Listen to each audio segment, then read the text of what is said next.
The hill climbers were out in force. We had a mini Ardennes Classic today with Demi Vollering and Puck Pieterse showing out, starting in Amstel, well, the circuit of the Amstel Gold Race in the Valkenburg, then going across the border to Belgium, where we do the full final of Liège-Bastogne-Liège, including Côte de la Redoute and Rochefort-Faucon. So it really is one for the hill climb specialist. Grace Brown tried to attack early on. She was marked by SD Works.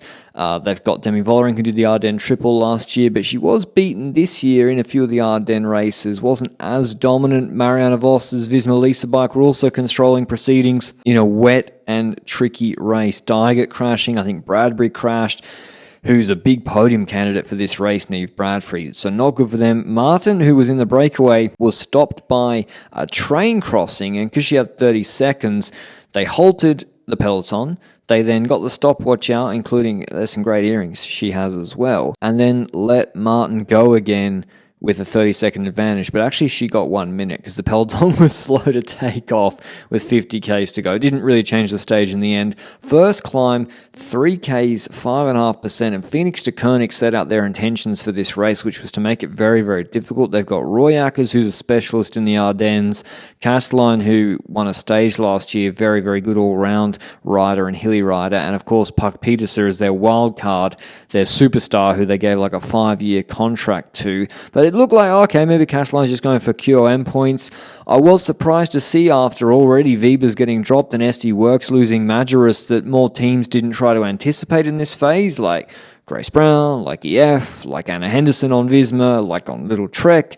Instead, they all waited for Côte de la Redoute, which is playing into Demi Vollering and Nivea Doma's hands quite a lot, and Phoenix de Koenig's hands. And on Redoute, Puck Pieterse just starts to pace. Her wheel is let go. It wasn't really an attack, and she looks around and says, "What are you nerds doing? I'm just following my wheel. I'm trying to set a pace." She's looking around, I think, for Castelline. I think the idea was for her to make it hard, so Castelline took QOM points. But then in the end, it was so hard. Nivea Doma followed Roy Ackers, and that caused Vollering then to follow Nivea Doma, and it became like a GC battle on Côte de la Redoute, which cooked Castelline, and then Pieterse looked for her and realised she had to sprint for the QOM points, otherwise Vollering and Nivea Doma would take them anyway. So very, very hard Redoute. And look at Pieterse again. Rogue attacks. EF had the plan to anticipate between Redoute and Rochefort-Faucon, which is a great strategy. More teams should have been doing it. Pieterse's all over it. She marks that move. And not SD Works, because there's no SD Workers there. There's Fisher Black alone. And when Faulkner goes here, I was like, it's done. The Olympic champ gets a gap with 32 Ks to go. I thought it was done. And look who marks her again. It's Puck Pieterse. It's not Demi Vollering. It's not Canyon Schramm. It's not Liana Lippert. It's not Sharon Van Anrooy. It's Puck Pieterse, who basically completely neutralizes EF's really strong moves. Kimberly Pienaar also very, very good again today, once again. The revelation of the 2024 season. And then Bredevold comes back. She locks down the last EF attack. She starts to set a pace. The strong all-rounder on SD Works, the European champ. And then on Côte de Forges, there's a bit of a stalemate, and then AG Insurance and Phoenix de Koenig start to battle for the QOM points again. Gigante sets a pace, and then Hakira attacks over the top of her, and Castelline just can't respond to that. And Hakira gets such a big gap, maybe some other riders will be kicking themselves for not going with her. She has 20 seconds before other teams start to chase. Baril was probably hoping that instead of Trek chasing her or FDJ chasing her, that people would want to join her, because we're about to go into the base of Rochefort-Faucon, and Ludwig crashes. Maybe that teams were just trying to stay safe on these slippery roads. And here's Rochefort-Faucon, hardest climb of the race. Bredevold starts to launch. Vast there. There's already a gap. Pieterse's closing it to Vollering's wheel, and I was thinking Vollering's going to go. Instead, Fisher Black attacks. Instead of doing a lead out for Vollering, and Vollering again lets her wheel go, which is just peculiar. They do this all the time. Fisher Black attacks, and I was thinking, why wouldn't just lead out Vollering? Like, keep it simple, you know? Like, she's the best rider in the world. She's the best rider here.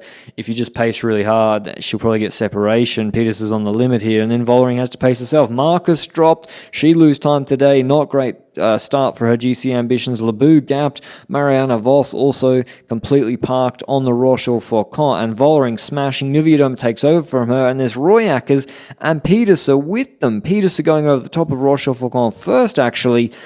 But Vollering won't pull, at least initially. She says no, shakes the head to Niewiadoma. She, I think, initially plays the Fischer Black teammate card, and then she says, you got two, Phoenix de Koenig, you pull. And it's kind of true, like Royackers on this section should have just pulled all out, but maybe they didn't know how strong Petersen would be, but actually Petersen is the one that keeps this move going, because she said she couldn't feel the chain today, couldn't feel her legs all race. EF then switched to going for Nomi Rugg, the Swiss natty champ, who's got a fast finish in a sprint. Trekker got two. They don't pull, despite Van Anrooy maybe wanting to help Riolini, or maybe they're both going for GC. Muzic and Lebu pull a little bit, but that group on the Boncel-Boney sprint, they were in shot. They were 7 seconds, 8 seconds away. And then that sprint from Vollering, who beats Niewiadoma and Petersen third, basically takes this gap way, way out. And the group behind is cooked, with Faulkner going from 12 seconds to 25 to 30 seconds. Also because the three in front, they're the best bike handlers and descenders in the peloton in these wet conditions. Niewiadoma knows she can't win the sprint, takes a flyer at the back wheel of Petersen, and initially it looked like a great move because Vollering looks at Petersen, she's like, are you going to close it? And Petersen, the 22-year-old, like a veteran, says, nah, you're in the yellow jersey, and makes Vollering close it. That was the difference in this sprint, as well as her perfect timing,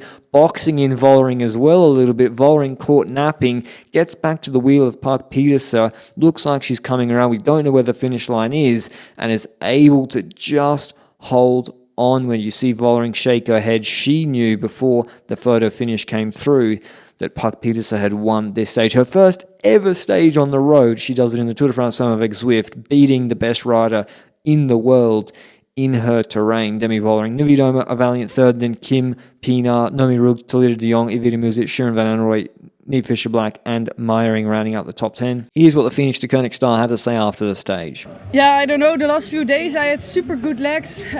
First day I had good legs, second day I had good legs, and today I didn't feel my legs at all. It's always been good, and yeah, to take the win here in a sprint against Demi, that's really a dream come true. I knew they were riding for GC, and I'm just here for the stage while I'm fresh, so I could poker a bit. Yeah, I knew Kasia would attack and Demi would have to follow, so I just tried to keep a poker face and take it from the sprint. I think I went quite early in the end, but yeah, I have never been here, so I didn't know where the finish line was. And we had to wait for what felt like ages for the result, but I'm so happy to take the win. But in terms of GC, huge ramifications. Petersen, automatically, she becomes a podium candidate just from the level she showed today. Marcus lost huge time. Mavi Garcia, Bradbury lost 3 minutes, who was also a podium contender. But we'll see tomorrow. Will it be a sprint, or can Park Petersen go back-to-back on the short uphill finish? Till then, ciao.